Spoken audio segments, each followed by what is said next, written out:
ஆரியர்கள் இந்த பேரை கேட்டாலே இந்தியா முழுக்க ஒரு முகச்சொலிப்பு ஏற்படும். இந்தியாவில் நடக்கும் எல்லா கொடுமைகளுக்கும் ஆரியர்கள் தான் காரணம். இந்தியர்களை பொறுத்த வரைக்கும் ஆரியர்கள்னா ஒரே பொருள் தான், அது பிராமணர்கள்.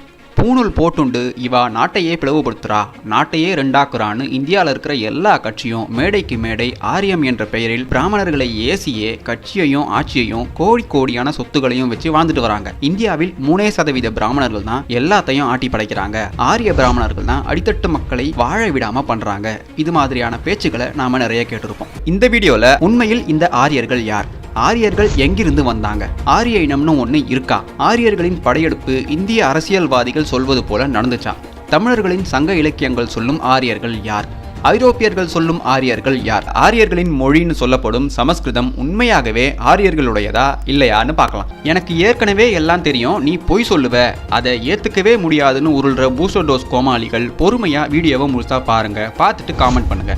ஆரியன் இன்வேஷன், ஆரிய இனம், ஆரிய வரலாறுன்னு நாம பேசுறதுல முக்கிய பங்கு யூதர்களுடையது தான். அது என்னன்னு நான் கடைசியில சொல்றேன்.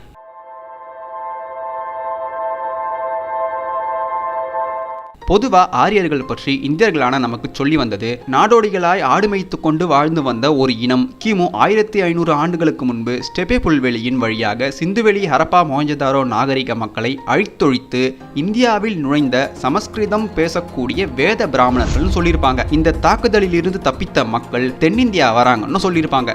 மேலும் ஆரிய இனம் ஐரோப்பிய பூர்வீகத்தை கொண்டதுன்னும் இந்த ஆரிய மக்களே இந்து மதத்தையும் வர்ணாசிரமத்தையும் இந்தியாவில் திணிச்சாங்கன்னு சொல்லியே குழப்ப ஓட்டிட்டு இருக்காங்க.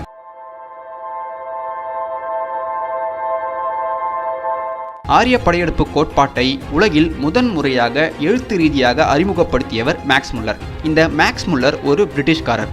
இவருக்கும் முன்பாக 1786ஆம் ஆண்டு வில்லியம் ஜோன்ஸ் என்ற ஆங்கிலேயர் தான் ஆரியன்ஸ் என்ற விதையை முதலில் தூவியது. இந்தியாவை சுரண்ட மட்டுமே ஆட்சி செய்து கொண்டிருந்த பிரிட்டிஷ் அரசாங்கம் இந்தியர்களை எப்போதும் ஒரு கூட்டு மனப்பான்மையோடு தலை தூக்கவே விடக்கூடாதுன்னு பிரிட்டிஷ் கல்வி முறையை இந்தியாவில் திணிக்கிறாங்க. அந்த கல்வி முறையை கண்டுபிடித்தவர்களுள் மேக்ஸ் முல்லரும் ஒருத்தர். 19ஆம் நூற்றாண்டில் வெள்ளைக்காரன் விதைத்த ஆரிய விதை 21ஆம் நூற்றாண்டு வரையிலும் தொடர்ந்துட்டே வருது. வணிக நிறுவனமா வளர்ந்த கிழக்கிந்தியா கம்பெனி இந்தியர்களின் குணம் தெரிஞ்சு இவங்களை ரொம்ப நாள் அடிமையா வச்சிருக்கவே முடியாது, இவங்களை எப்படியாவது நமக்கு அடிமையா வச்சிருக்கணும்னு முடிவு பண்ணி சூழ்ச்சியாலத்தான் அடிமைப்படுத்த முடியும்னு தெரிஞ்சு ஆரியம் என்ற இனம் எங்கிருந்தோ வந்தது, அதுதான் சாதிகளை உண்டாக்கி வர்க்க ரீதியான கொடுமைகளை செய்ததுன்னு புத்தம், ஜைனம், சமணம், வைணவம், சைவம், இஸ்லாம் போன்ற மதங்களில் இருந்த இந்தியர்களை பிரெட்டையும் ஜாமையும் காட்டி மத வேற்றுமையையும் சாதி ஏற்றத்தாழ்வையும் காட்டி இந்தியர்களை ஒருத்தரோடு ஒருத்தர் அடிச்சுக்க வச்சாங்க. அப்ப தொத்திக்கிட்ட இந்த ஆரியத்தை சில இந்திய அரசியல்வாதிங்க பாமர மக்களை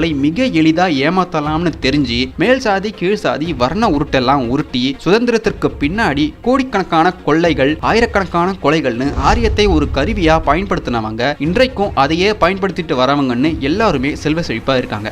ஆனா ஆரியம்னா என்னன்னே தெரியாத இடைப்பட்ட மக்களான நாம தான் இதுல அல்லல் பட்டுட்டு வரோம். இந்த விஷயத்தை நல்லா மனசுல பதிய வச்சுக்கோங்க.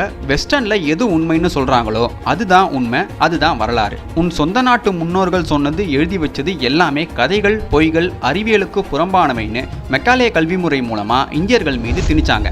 அதன் விளைவுதான் நம்ம முன்னோர்கள் எழுதிய சங்க இலக்கியங்களே ஒரு கட்டுக்கதை, அது வரலாறு கிடையாதுன்னு ஒன்னுத்துக்குமே பயன்படாத நவீன கோமாளிகளான நாமளே சொல்லிட்டு வரோம்.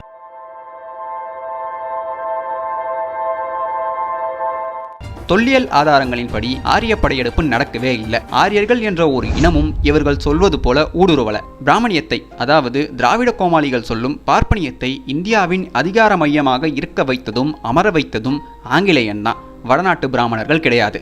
Maths Muller the 6 systems of Indian philosophy என்ற நூலை 1899ஆம் ஆண்டு வெளியிடுகிறார். அதில் யோகம், சாங்கியம், ஆசீவகம், வேதாங்கம்னு எல்லாத்தையும் ஒன்னாக்கி அது எல்லாமே பிராமணியம்னு உருவாக்கியதே மேக்ஸ் முல்லர் தான். இந்தியானா அது பிராமணியம் தான். இந்தியா முழுக்க வாடகை சைக்கிளில் போஸ்டர் ஒட்டியது ஆங்கிலேயன் தானே தவிர பிராமணன் கிடையாது. நிறைய பேர் என்னடா நீ பிராமணர்களுக்கு முட்டு கொடுக்குறியா, நீ ஒரு சங்கின்னு சொல்றது எனக்கு நல்லா தெரியுது, ஆனா நான் சொன்னது அச்சிடப்பட்ட வரலாறு. அறிவியல் ரீதியாக ஆதாரம் இல்லைன்னு ஊற்ற பகுத்தறிவு கோமாளிகள் மறைமுகமான திராவிட சொம்பு தான் அடிப்பாங்கன்னு எல்லாருக்குமே தெரியும். உண்மையில் அறிவியல் ரீதியாக ஏகப்பட்ட studies and research Aryan theory பற்றி இருக்கு. அதுல 3 ரிசர்ச் பேப்பர்ல ஒரு பேப்பர் கிமு 10,000 இருந்து கிமு 15,000 ஆண்டு வரையிலும் எந்தவித வெளிமாந்தர்களின் DNA கலப்பு என்பதும் துளியும் இல்லைன்னு நிரூபிக்குது. அதுல இன்னொரு ரிசர்ச் பேப்பர் ஐரோப்பிய மரபணு கிமு 7,000 இருந்து கிமு 5,000 ஆண்டுகள் வரையில் இந்தியாவில் கிடையாதுன்னு சொல்லுது. இன்னொரு research paper Aryan invasion or migration நடந்த எந்த தடயமும் கிடையாது, இந்தியர்களின் மரபணு உலகிலேயே பன்முகத்தன்மையில் 2ஆம் இடத்தை கொண்டதாக உள்ளதென்று முடிவுகள் சொல்லுது. ஆனா இந்திய வரலாற்றாய்வு கோமாளிகள் சிலர் தூய வெள்ளையர்களின் அடிமைகள், முன்னோர்களின் அறிவு பற்றி தெரியாத குருட்டு கோமாளிகள். அதனாலதான் வெள்ளையன் சொல்றது மட்டுமே உண்மைன்னு உள்நாட்டில் மத ரீதியாகவும் சாதி ரீதியாகவும் பிளவு ஏற்படுத்தி அதுல ஒரு அன்ரெஸ்ட் சொசைட்டியை உருவாக்கி இவங்க சுகபோகமா வாழ்ந்துட்டு வராங்க. ஜெனட்டிக் டெர்மினாலஜி படி R1A1A மரபணு கொண்ட மக்கள் தான் இந்திய ஆரியர்கள் மற்றும் உலகம் முழுக்க உள்ள ஆரியர்கள்னு சொல்லுவாங்க. ஆனா நேச்சர் ஜேர்னல்ல R1A1 குரூப் யுரேஷியா முழுக்க உண்டு, ஆனால் அதன் தோற்றம் இந்தியா தான் தெளிவா ஆரிய படையெடுப்பு மற்றும் ஆரிய இடப்பெயர்வு கதைகளை செப்பல் சாலையே அடிக்குது அந்த ஜேர்னல். இன்னும் தெளிவா சொல்லணும்னா R1A குரூப் மக்களின் இந்திய மூதாதையர்களின் காலம் கிமு 18,000 வருடங்களுக்கு முற்பட்டதுன்னு சொல்லுது. 2015 நடத்திய மறு ஆய்வு இதை இன்னும் தெளிவா உறுதிப்படுத்துது. அதாகப்பட்டது R1A மரபணுவின் மாதிரி இந்தியாவில் கண்டெடுக்கப்பட்டு அதனுடைய காலம் கிமு 15,450 ஆண்டுகள்னு முடிவுகள் வருது. இந்த ஆய்வின் மூலம் 2 விஷயம் நமக்கு உறுதியாகுது. ஃபர்ஸ்ட், R1A ஹேப்ளோ குரூப் மரபணு இந்தியாவிலிருந்தே உலகம் முழுக்க பரவி இருக்கு. செகண்ட், இந்தியாவில் ஆரியர்கள் ஊடுருவினார்கள்னு சொல்ற இந்த உருட்டுக்கதை கிமு 15,000 ஆண்டுகளுக்கு முன்பே ஆரியர்கள் மரபணு என்று சொல்லப்படும் மரபணுவை கொண்ட மாந்தர்கள் இந்தியாவில் இருந்துள்ளார்கள் என்று ஆரிய உருட்டை தவிடுபொடியாக்குது. ப்ரோ என்ன ப்ரோ போய் சொல்ற, ஆரியர்கள் ஊடுருவியதற்கான பல DNA ஆதாரங்கள் இருக்கே ப்ரோன்னு நீங்க சொல்றது எனக்கு நல்லா கேக்குது. ஆனா பாருங்க, இந்தியாவில் கண்டுபிடிக்கப்பட்ட R1A மரபணுவின் காலம் கிமு 15,465 ஆண்டுகளுக்கு முற்பட்டது. ஆரியன் ஊடுருவலை நிரூபிக்கிறேன்னு சொல்ற எந்த மரபணு ஆய்வும் R1A மரபணு கிமு 15,000 வருடங்களுக்கு முந்தைய காலத்தில் இந்தியாவை தவிர உலகில் வேறெந்த பகுதிகளிலும் இன்று வரையிலும் கண்டுபிடிக்கப்படவே இல்லை. ஆக அறிவியல் ரீதியாக இவ்வளவு ஆதாரங்கள் ஆரிய படையெடுப்பையும் ஆரிய ஊடுருவலையும் பொய் என நிரூபிக்குது. இருந்தும் 21ஆம் நூற்றாண்டில் இன்னமும் ஆரிய பூச்சாண்டியை நம்ம கிட்ட காட்டிட்டு சில பேர் பகுத்தறிவா பேசுறதா நினைச்சு வாழ்ந்துட்டு வராங்க. இந்தியாவில் நடக்கும் அரசியல் தெரியணும்னா இந்தியாவின் வரலாறு தெரியணும். இந்தியாவின் வரலாறு தெரியணும்னா இந்தியாவை யாரெல்லாம் கைப்பற்றி ஆண்டார்கள் என்ற வரலாறு தெரியணும். ஆனா இது எதுவுமே தெரியாம திராவிட சித்தாந்த கோமாளிகளின் உருட்டு புத்தகத்தை படித்தால் இல்லாத ஆரியர்கள் மீது வெறுப்பும், உண்மையில் ஆரியத்தையும் வர்ணத்தையும் சாதிய பாகுபாடுகளையும் உருவாக்கிய வடுக ஆரியர்களின் மீது சின்ன சந்தேகம் கூட வராத அளவுக்கு தான் நாம இன்று வரைக்கும் முட்டாளா வாழ்ந்துட்டு இருக்கோம். இடதுசாரிகளின் திட்டத்தின்படி பள்ளி புத்தகங்களிலும் கல்லூரி புத்தகங்களிலும் ஒவ்வொரு இந்தியனுக்கும் ஆரிய ஊடுருவலை கட்டாய திணிப்பா திணிச்சிட்டு வராங்க. இந்த விஷயத்துல அம்பேத்கர் மட்டும்தான் தெளிவான ஒரு உண்மையை சொன்னாரு. அந்த காலகட்டத்தில் இந்த விஷயத்தை குறித்தான ஒரு தெளிவான அரசியல் பார்வையும் அம்பேத்கருக்கு மட்டும்தான் இருந்தது. பிராமணர்களும் தீண்டத்தகாதவர்களும் ஒரே இனத்தவர்களே என்ற செய்தியை அம்பேத்கர் தன்னுடைய புத்தகமான யார் சூத்திரர்கள்ல சொல்லியிருக்காரு. அம்பேத்கர் இப்படி சொல்லியதற்கு முக்கிய காரணம் பிராமணன் சூத்திரன் பிரச்சனையே பிராமணியத்தை உருவாக்கிய இனத்தில் இருந்துதான் ஆரம்பிக்குது. அதனால தான் அவர் அப்படி சொல்லியிருக்காரு. ஆனா அவருக்கு எந்த இனம் பிராமணியத்தை உருவாக்கியதுன்னு தெரியல. தெரிஞ்சிருந்தா அதை படுக்க போட்டே அடிச்சிருப்பாரு. என்னதான் பிராமணிய பெண்ணை கட்டியிருந்தாலும் கண்டிப்பா இந்த வேலையை அவர் செஞ்சிருப்பாரு. இந்தியாவின் சட்டமேதைன்னு மேடைக்கு மேடை இந்த இடதுசாரி அரசியல்வாதிகள் சொல்லும் அம்பேத்கரே ஆரியம் என்பது வெள்ளையனின் உருட்டுன்னு கண்டுபிடிச்சு தெளிவாகுங்கடான்னு சொல்றாரு. ஆனா இந்த லிபரல்ஸ் அண்ட் செகுலரிஸ்ட் வெள்ளைக்காரன் சொன்னதுக்கு இந்துத்துவான்னு இவங்க ஒரு பேரை வச்சு உருட்டிட்டு இருக்காங்க. ப்ரோ, வெள்ளைக்காரன் நம்மளே ஆரியத்தை புகுத்துனானே வச்சுப்போம். ஆனா ஆரியம், ஆரியப்படை, வடவாரியம்னு நம்ம முன்னோர்கள் சங்க இலக்கியங்களில் குறிப்பிட்டிருக்காங்களே, அது எப்படின்னு கேக்குறீங்களா? இதற்கான விடையில தான் உண்மையான ஆரியம் எதுன்னு நீங்க தெரிஞ்சுக்க போறீங்க.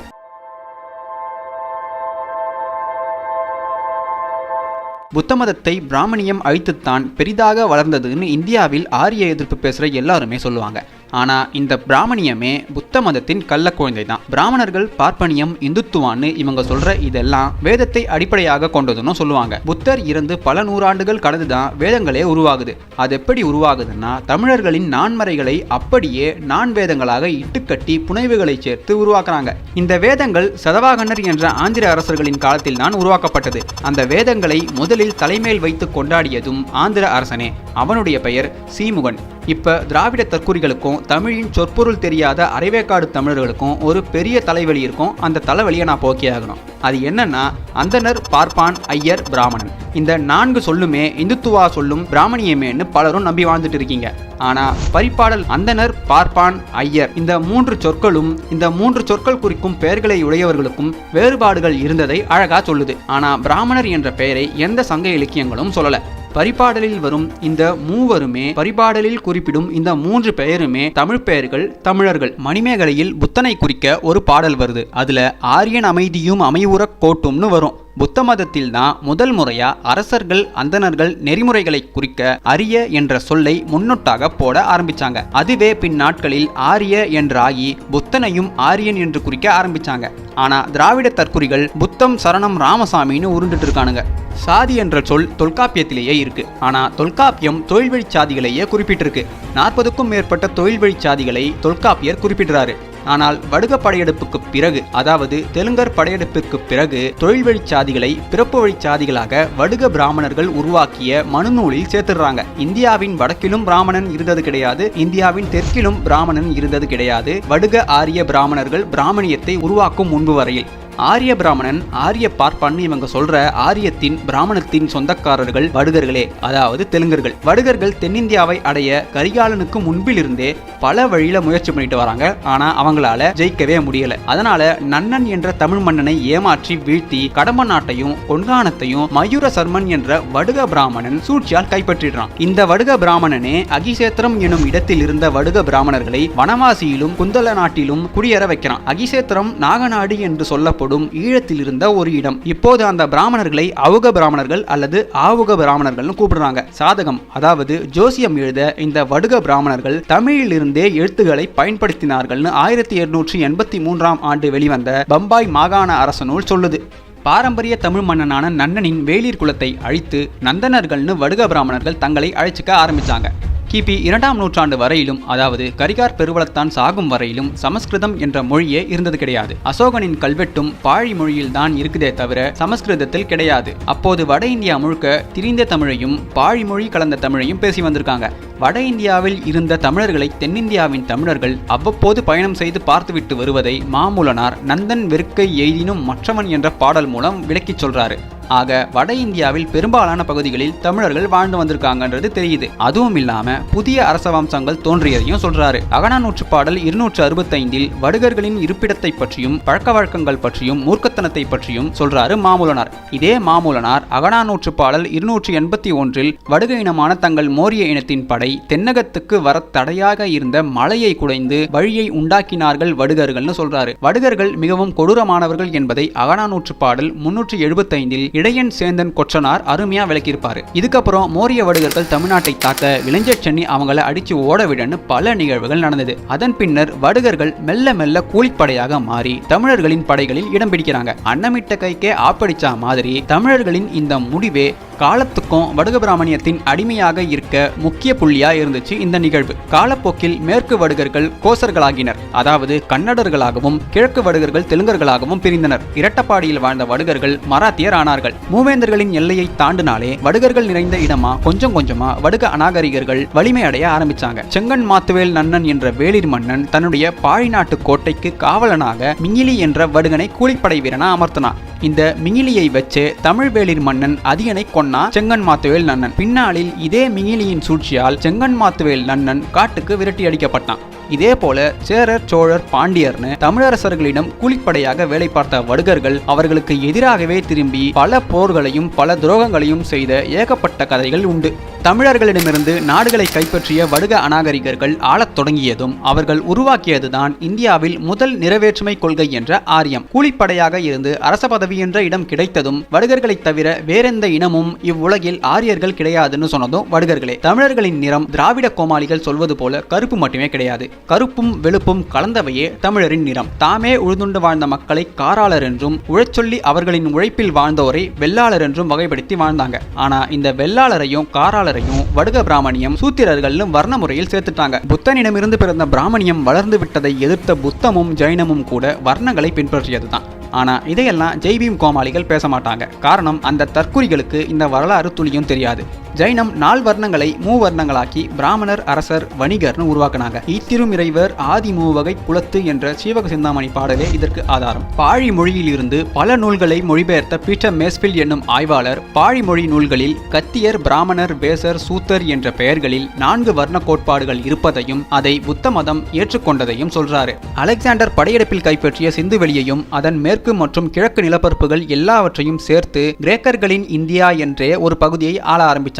கிரேக்கர்களுக்கு வடுக அரசர்கள் பிராமணியத்தின் உண்மை முகமான ஒழுக்கமற்ற நெறிமுறையான எல்லாவற்றையும் செய்து கிரேக்கர்களோடு கலந்து உறவாடி நிறமாற்றத்திற்கு உள்ளானாங்க. மீண்டும் தங்களை ஆரியர்கள்னு நிறத்தின் அடையாளத்தை முன்னிறுத்தி மறுபடியும் கூவ ஆரம்பிச்சாங்க. இமயமலைக்கும் விந்தியமலைக்கும் இடையிலான இடமே ஆரியவர்தம்னு வடுகர்கள் சொல்ல ஆரம்பிச்சாங்க. விந்தியமலைக்கு வடக்கில் இருந்த தமிழர்களின் கூட்டணி அரசுகளை வீழ்த்திய தைரியமே இன்னொரு காரணமாயிடுச்சு இவங்க இந்த மாதிரி பேச. ஆசீவகம் தொழில் முறையால் வெண்பிறப்பு, பொன்பிறப்பு, செம்பிறப்பு, பசும்பிறப்பு, கருநீல பிறப்பு, கரும்பிறப்பு என 6 வகையா பிரிச்சாங்க. இதனுடைய பொருள் தெரியாத வடுக பிராமணியம் இதை நிறப்பாகுபாடுன்னு நினைச்சு ஆரிய நிறவெறியை முதலில் கட்டமைக்கிறாங்க. அதுல சூத்திரர்களை கருப்பர்கள்னு முதல் முறையா முத்திரை குத்துறாங்க. ஆரியர் என்ற இனமோ ஆரியர் என்ற இனத்தின் ஊடுருவலோ நடந்ததற்கான எந்த சான்றுமே கிடையாது. வடக்கில் ஆண்டு வந்த மன்னர்களை சூழ்ச்சியாலும் சல்லாபத்தாலும் வீழ்த்தியது வடுக அநாகரிக பிராமணர்களே. வடுகர்களின் ஆரிய பிராமணிய கோட்பாடே வட இந்தியாவை இன்றளவும் கீழ்நிலையில் வைத்திருக்க காரணம். ஆரியர்களின் வரலாறோ பண்பாடோ தெரியாத ஐரோப்பிய கோமாளிகள் ஆரியர் என்போர் கைபர் போலான் கணவாய் வழியாக ஆடுமைத்து கொண்டு வந்தார்கள்னு ஒரு திட்டமிட்ட பொய்ய உருட்ட ஆரம்பிச்சாங்க. அதையே இந்தியாவின் வரலாறாகவும் அவங்க எழுதி வச்சுட்டாங்க. சரி, ஆரியத்தை உருவாக்கிட்டோம், ஆனா இதை எதிர்க்க ஒரு இனப்பகையை உருவாக்குனாதான் நம்முடைய பிரித்தாளும் ஆட்சி சரிவர நடக்கும்னு திட்டம் தீட்டி ஆரியத்தை உருவாக்கிய வடுகர்களிடமே திராவிடம் என்ற பொம்மையை உருவாக்கி ஒப்படைச்சாங்க ஆங்கிலேயர்கள். ஏற்கனவே வடுக பிராமணியத்தால் வட இந்தியாவை கூறாடிய வடுகர்கள் வடக்கிலேயே நிலை கொள்ள ஆரம்பிச்சாங்க. தெற்கு வடுகர்கள் திராவிடத்தை பிடிச்சுக்கிட்டு தங்களுடைய முன்னோர்கள் உருவாக்கிய பிராமணியத்தை இவங்களே எதிர்ப்பது போல் தென்னகத்தை, குறிப்பா தமிழர்களை ஏமாற்றி ஆட்சி அதிகாரத்தில் உட்கார்ந்து கொண்டதும் அவங்க மறுபடியும் அவங்களுடைய வடுக பிராமணியத்தை வெளியே கொண்டு வர ஆரம்பிச்சாங்க. 19ஆம் நூற்றாண்டு வரைக்கும் இந்தியாவில் பல்வேறு தேசிய இனத்தவர்கள் உள்ளதை மறைத்து எல்லா மதங்களையும் ஒன்று சேர்த்து ஹிந்துஸ்னு பேர் வச்சாங்க இந்த ஐரோப்பியர்கள். 1837ஆம் ஆண்டுக்கு பின் ஜேம்ஸ் பிரின்சப் என்பவர் தான் அசோகனின் பெயரை முதலில் கற்பிக்கிறார். வில்லியம் ஜோன்ஸ் முதலான இந்தியவியலாளர்கள் தொகுத்த இந்திய மன்னர்களின் கால வரிசையில் அசோகனின் பெயரே அது வரைக்கும் கிடையாது. இன்னும் சொல்ல போனா அசோகனின் கல்வெட்டில் பியதசனா என்ற பெயர் தான் இருக்கும், அசோகன் என்ற பெயரே கிடையாது. ஈஸ்ட் இந்தியன் கம்பெனியில வேலை செஞ்ச டர்னர் என்பவர் தான் இலங்கையின் புத்த சமய நூல்களில் உள்ள அரசர்கள் கால வரிசையில் அசோகன் எனும் பெயர் இருப்பதை கண்டுபிடிக்கிறாரு. அதனால பியதசனா என்பது அசோகனின் புனை பெயர் என இந்திய வரலாற்று ஆய்வகம் முடிவு செஞ்சிடுது. ஆனா உண்மையான அசோகனின் வரலாறுன நாம என்ன படிச்சுட்டு வரோம் நீங்களே யோசிச்சு பாருங்க. தமிழர்களின் நான்மறை வேதங்களை திருடி அதை பிராமண வேதங்களாக மாற்றியது முழுக்க வடுகர்கள், வடுக பிராமணர்கள். கேவலமான வடுக பிராமணியத்தின் இழி சமஸ்கிருதத்தை அறநெறி கொண்ட நன்மொழியாக்க இலக்கணம் படைத்ததே தமிழர்கள் தான். ஆனா அதையும் திரித்து புராண உருட்டுகளை உருட்டியது அதே வடுக பிராமணர்கள் தான். இந்தியா முழுவதும் பல்வேறு இனமக்களும் தமிழ் பேசி தமிழையே வாழ்க்கை மொழியாக கொண்டனர். கிமு 6ஆம் நூற்றாண்டில் மெல்ல மெல்ல தமிழ் திரிபடைய ஆரம்பித்து பாழி, பிராகிருதம் போன்ற பல பாகத மொழிகள் உருவாச்சு. ஆனாலும் சமஸ்கிருதத்தில் எழுதப்பட்ட முதல் கல்வெட்டு கிபி 150ஆம் ஆண்டு தான் கிடைக்குது. பாகதம், கிரேக்கம், அராமிய மொழிகளில் கல்வெட்டுகளை எழுதின அசோகன் சமஸ்கிருதத்தில் ஒரு கல்வெட்டு கூட எழுதலன்னு AN உபாத்தியே சொல்றாரு. பண்டைய சமஸ்கிருதம், அதாவது தமிழர்களின் வேதங்கள் முழுக்க ஒவ்வொரு திணை தெய்வங்களுக்கான வேள்விகளையே உள்ளடக்கிய வேதங்களா இருந்துச்சு. அதுவும் வெண்பாநடையில் எழுதப்பட்ட மொழி என பணிக்கர் சொல்றாரு. பாநடையில் தமிழர்களே எழுதுவாங்கன்னு தமிழ் தெரிஞ்ச எல்லாருக்குமே தெரியும். வேதம் எழுதப்பட்ட மொழி வேறு, சமஸ்கிருதம் மொழி வேறு. இந்த இரண்டையும் போட்டு குழப்பிக்கொள்ள கூடாதுன்னு காஞ்சி பெரியவர் சொல்றாரு, நான் சொல்லல. தமிழர்கள் எழுதிய வேதங்களின் மொழி பயன்படுத்தியது ஒளி மூலமான எழுத்துக்கள். அதாவது மந்திரத்திற்காகவே இவர்கள் சமஸ்கிருதத்தை உருவாக்கி வேள்விகளுக்காக மட்டுமே பயன்படுத்தி இருக்காங்க. அதுவும் வேதங்களில் மட்டுமே அவங்க அந்த எழுத்துக்களை சேர்த்திருக்காங்க. நான் ஏற்கனவே சொன்னது போல தமிழர்கள் வேள்வியில் செய்ய ஒளிகளின் மூலம் மந்திரம் சொல்ல உருவாக்கிய சந்தம் என்ற மொழியில் இருந்த வேதத்தை வடுக ஆரிய பிராமணர்கள் புராணங்களை கொண்ட வேதங்களாக மாற்றி மூலத்தையும் அழிச்சிட்டாங்க. தமிழர்களுடைய பண்டைய கால எழுத்து மூலங்கள் அனைத்தையும் அழித்த பெருமை பௌத்தம், ஜைனம், சமணம், வடுக பிராமணம் இந்த நாளத்தையுமே சேரும். நிறைய பேரால இந்த விஷயத்தை நம்பியிருக்க முடியாது. ஆனா இதுதான் உண்மை. ஏன்னா ஜைனம், சமணம் தமிழர்களுடைய எழுத்துகளில் புகுந்து தமிழர்களுக்கு நிறைய கோட்பாடுகளை உட்புகுத்தியதே இதுதான். இதுக்கப்புறம் முக்கியமான எல்லா விஷயத்திலும் பெரிய அளவுல தமிழர்களின் வாழ்க்கை முறையை, வாழ்வியலை சிதைத்தது பிராமணியம் தான். இந்த 4 மதமும் தமிழர்களுக்கு மிகப்பெரிய இனப்பகையா தான் இருந்ததே தவிர என்னைக்குமே இந்த 4 மதங்களும் தமிழர்களுக்கு நல்லது செய்யவே இல்லை. எப்படி பிரிட்டிஷ்காரன் கால்டுவெல் இல்லாத திராவிடத்தை உட்புகுத்தினானோ அதே மாதிரி இந்த 4 மதங்களும் தமிழர்களிடம் இல்லாத பழக்கத்தை உட்புகுத்தி தமிழர்களுடைய வாழ்வியலை ஒரே அடியா சிதைச்சு ஒரே அடியா மாத்திடுச்சு. கிபி 3ஆம் நூற்றாண்டில் களப்பாளர்கள் என்று சொல்லப்படும் வடுக கன்னடர்கள் தமிழ்நாட்டுக்குள்ள புகுந்து தமிழ்நாட்டை சின்ன பின்னமாக்கி ஒட்டுமொத்த மூவேந்தர்களையும் அடிப்பணிய வச்சு தமிழ்நாட்டை ஒரு 400 வருடம் இவங்க ஆட்சி செய்யறாங்க. இந்த களப்பாளர்கள் ஆட்சி காலத்தில் தான் பிராமணியம், ஜைனம், பௌத்தம் இது சம்பந்தமான நிறைய நூல்கள் இயற்றப்படுது. தமிழுக்கான முக்கியத்துவம் வெகுவா குறைக்கப்படுது. இந்த களப்பாளர்கள் ஆட்சி காலத்துல தான் புத்தத்துக்கும் பிராமணியத்துக்கும் ஒரு சண்டை ஏற்படுது. இந்த சண்டையில புத்தம் காணாம போயிடுது. இந்த புத்தத்துக்கு அப்புறம் ஆசீவகமும் காணாம போயிடுது. இந்த இருபெரும் மதங்கள் அழிந்ததும் ஜைனத்தால எதுவுமே பண்ண முடியல. அதனால ஜைனம் தானாவே ஒதுங்கிடுச்சு. இனி பிராமணியம் தான் எல்லான்னு இருந்தப்ப ஆசீவகத்தை பின்பற்றி வந்த தமிழர்கள் சைவம்னு ஒரு மதத்தை உருவாக்குறாங்க. சைவம் வந்ததும் சைவம் எங்க பெரிதா வளர்ந்துற போதுன்னு வடுக பிராமணியம் பயந்து தமிழர்களுக்குள்ளேயே ஒரு பிணக்க உருவாக்க பிராமணியம் தான் வைணவம்னு ஒரு புது மதத்தை உருவாக்கி வைணவத்திற்கும் சைவத்திற்குமான முக்கிய சண்டை ஆரம்பிக்க முதற்காரணமா இந்த களப்பாளர்கள் ஆட்சி காலம் தான் இருந்தது. இதுல தான் அவங்க பிராமணியத்துக்கும் சைவத்துக்கும் எதிரான ஒரு முக்கிய விதியை தூறாங்க. இந்த விருட்சம் ராஜராஜ சோழன் காலம் கடந்து கடைசி பாண்டிய மன்னன் ஆட்சி வரையிலுமே வைணவத்திற்கும் சைவத்திற்குமான சண்டை நீடிக்கிற அளவுக்கு இவங்க பார்த்துக்கிட்டாங்க. இந்த வடுக ஆரிய பிராமணத்தின் நீட்சி தான் வடக்கிலும் இப்பவும் சாதி சமயங்கள் சாதி சண்டைகள் நடந்துட்டு இருக்க காரணம். தெற்கிலும் திராவிடர்கள் மூலமா சாதி சண்டைகள் சாதிய பாகுபாடுகள் தமிழர்களின் மூளைக்குள்ள போனதுக்கும் இவங்க தான் காரணம். உண்மையாவே அதுக்கு முன்னாடி சாதியிலே இருந்தது கிடையாதான் நிறைய பேர் கேட்கலாம். அதுக்கு முன்னாடி இருந்த எல்லாமே தொழில் வழி சாதிகளே தவிர இந்த வடுக ஆரிய பிராமணர்கள் அவர்கள் வாழ உருவாக்கப்பட்ட பிறப்பு வழி சாதிகள் கிடையவே கிடையாது. இன்னைக்கு ராமர் கோயிலை உருவாக்கியது வட ஆரியர்கள்னு இங்க திமுக ஓபிகள் சோசியல் மீடியால டைப் படிச்சு புலம்பிட்டு இருக்காங்க. ஆனா உண்மையிலேயே இந்த ராமர் கதையையும் பல புராணங்களையும் உருவாக்கியது வடுக ஆரிய பிராமணர்கள் தென்னகத்தில் இருந்துதான். வட இந்தியாவில் இந்து சமயம் சார்ந்த எந்த ஒரு புராணமும் எழுதப்படவே இல்லை. தென்னகத்தில் தான், அதுவும் வடுக ஆரிய பிராமணர்களால் தான் அது எழுதப்பட்டதே தவிர வேற யாருமே இதற்கு காரணமே கிடையாது. அதனாலதான் இன்னை வரைக்கும் ஆரியத்தை எதிர்க்கிற மாதிரியே எதிர்த்து இவங்க ஆரியத்தோட கொஞ்சி குழாவி வாழ இதுதான் காரணம். ஏன்னா ஆரியம் இவங்களுடைய பிறப்பு உரிமை, இவங்க உருவாக்கின ஒரு கோட்பாடு. அதனால அவங்க என்னைக்குமே ஆரியத்தை எதிர்க்கவே மாட்டாங்க.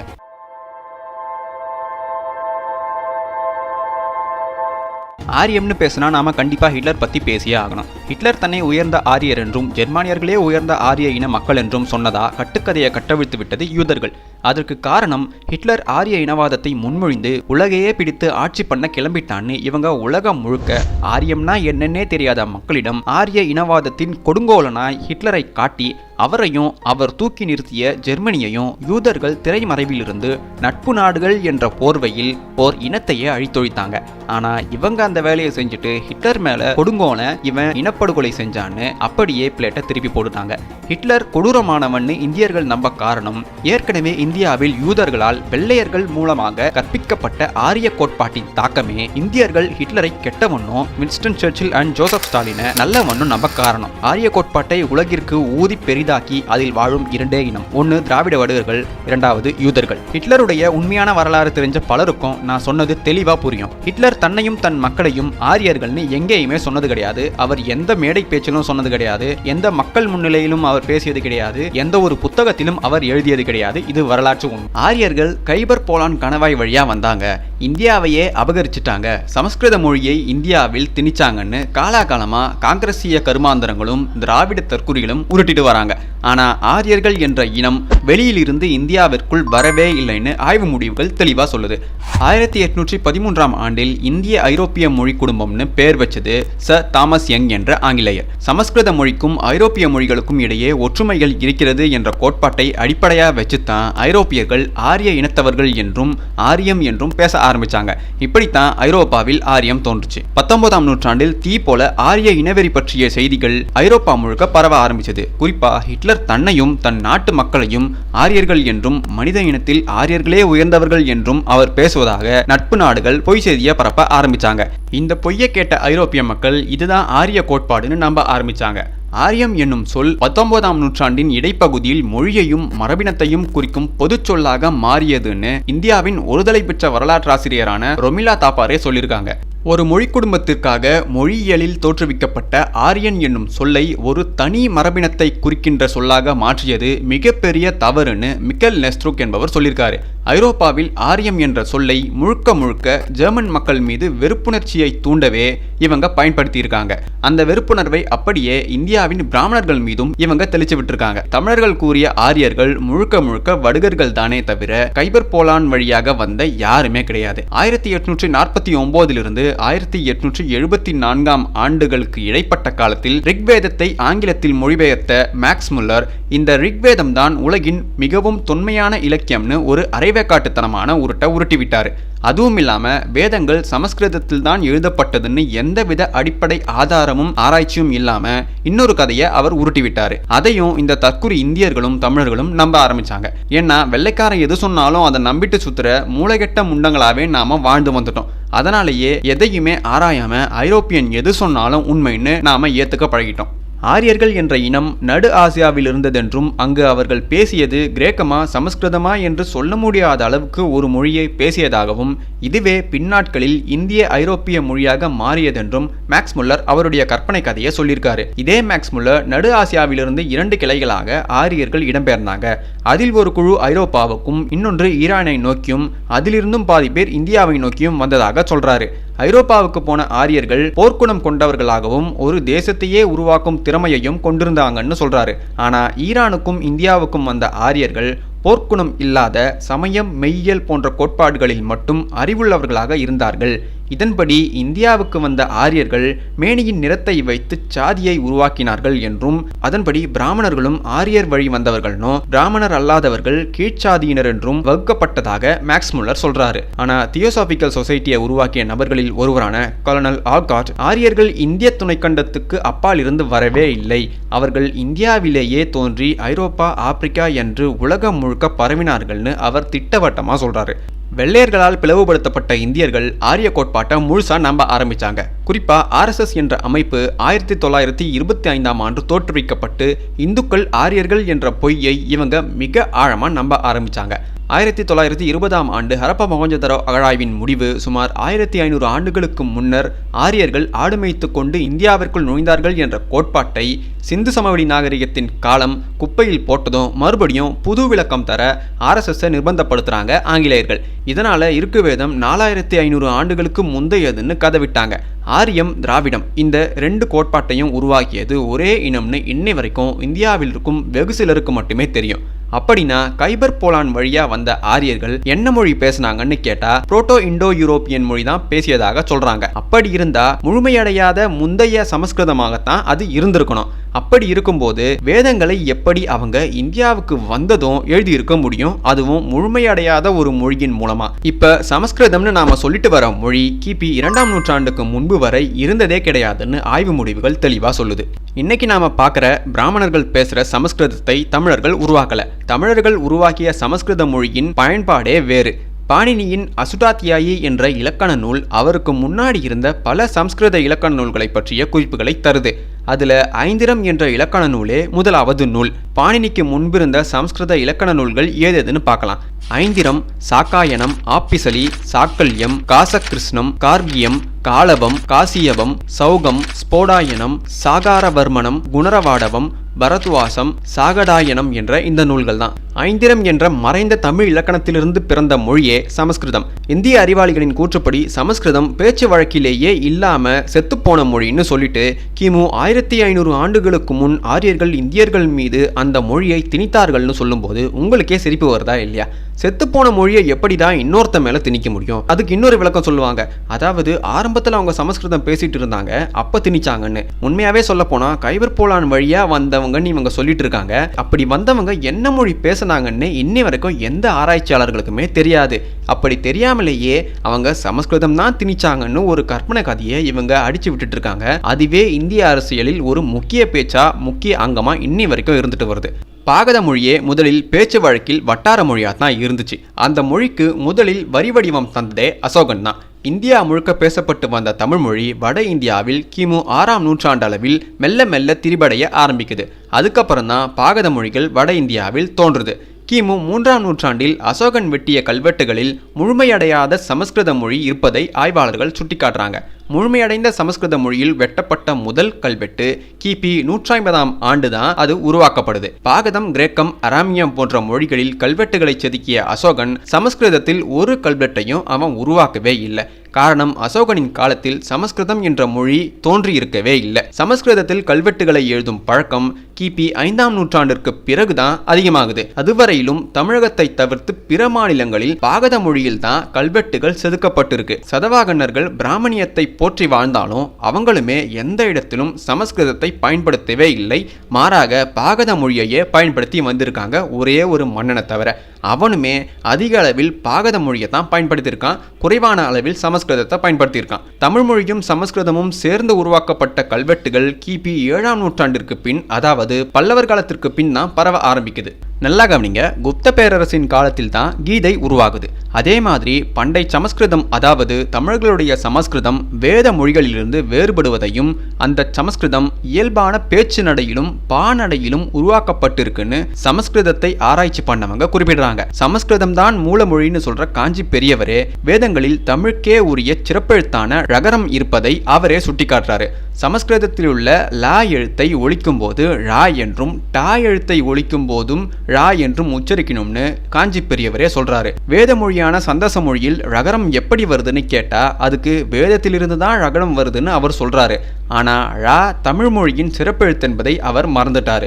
ஆக சமஸ்கிருதத்தின் மூல மொழியே தமிழர்களின் ஐந்திரம் தான் என்பது உறுதியாகுது. கிபி 9ஆம் நூற்றாண்டிற்கு பிறகு சமஸ்கிருத மொழியை அந்தந்த மாநிலத்தை சார்ந்தோர் அவங்களுடைய வட்டார மொழிகளில் அவங்க இஷ்டத்துக்கு பிரிச்சு எழுத ஆரம்பிச்சாங்க. ஆனா தமிழர்கள் கிரந்த வரி வடிவத்தில் தான் ஐந்திர வேதங்களை எழுதியிருக்காங்க. சமஸ்கிருதத்தில் உள்ள 4 வேதங்களும் தமிழ் மொழியில் தான் எழுதப்பட்டதே அன்றி சமஸ்கிருத மொழியில் அவை எழுதப்படவே இல்லைன்னு PVN மூர்த்தி அடித்து சொல்றாரு. அதற்கு காரணம், சமஸ்கிருத மொழியில் புலமை பெற்ற அறிஞர்கள் கிட்ட வேதங்களில் சில பகுதிகளை மொழிபெயர்க்க சொன்னப்ப வேதங்களில் வரும் பல சொற்களும் சமஸ்கிருத அகரமுதலிகளில் இல்லவே இல்லைன்னு அவங்களே ஆச்சரியப்படுத்தினாங்க. இதன் மூலமா தான் வேதங்கள் எல்லாமே தமிழ் மொழியின் மூலம் இயற்றப்பட்டிருப்பதை பல அறிஞர்களும் கண்டுபிடிச்சாங்க.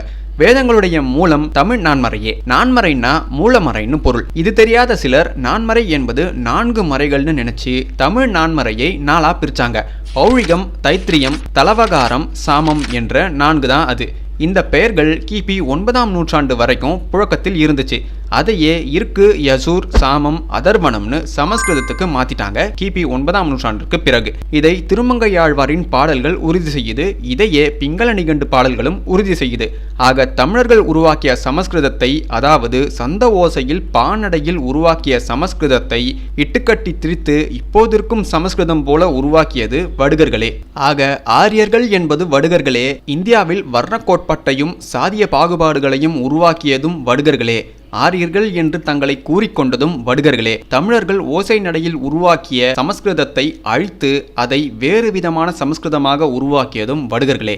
ஆரியம்னா என்ன, ஆரிய வரலாறு என்னன்னு தெரியாமலேயே அவன் ஆரியன் இவன் ஆரியன்னு தற்கூரித்தனமா திராவிடர்களுடைய பேச்சை கேட்டு திராவிடர்களுடைய புத்தகத்தை படிச்சு முடிவு பண்ணாம தமிழர்களுடைய இலக்கியம் என்ன சொல்லுது, தமிழர்களுடைய வாழ்வியல் என்ன சொல்லுதுன்னு அதை ஆராய்ச்சி பண்ணி அதன் அடிப்படையில் முடிவு பண்ணுங்க. ஆக ஆரியம்னா என்ன, அது எந்த இனத்துடைய உருவாக்கம், அது எப்படி இந்தியாவையே மாற்றி போட்டதென வெள்ளைக்காரர்கள் உருட்டிய ஆரிய உருட்டுகளை நீக்கிட்டு நான் சொன்ன இந்த விஷயத்தெல்லாம் வச்சு நீங்க ஆராய்ச்சி பார்த்தா உங்களுக்கே அதற்கான விடை கிடைக்கும்.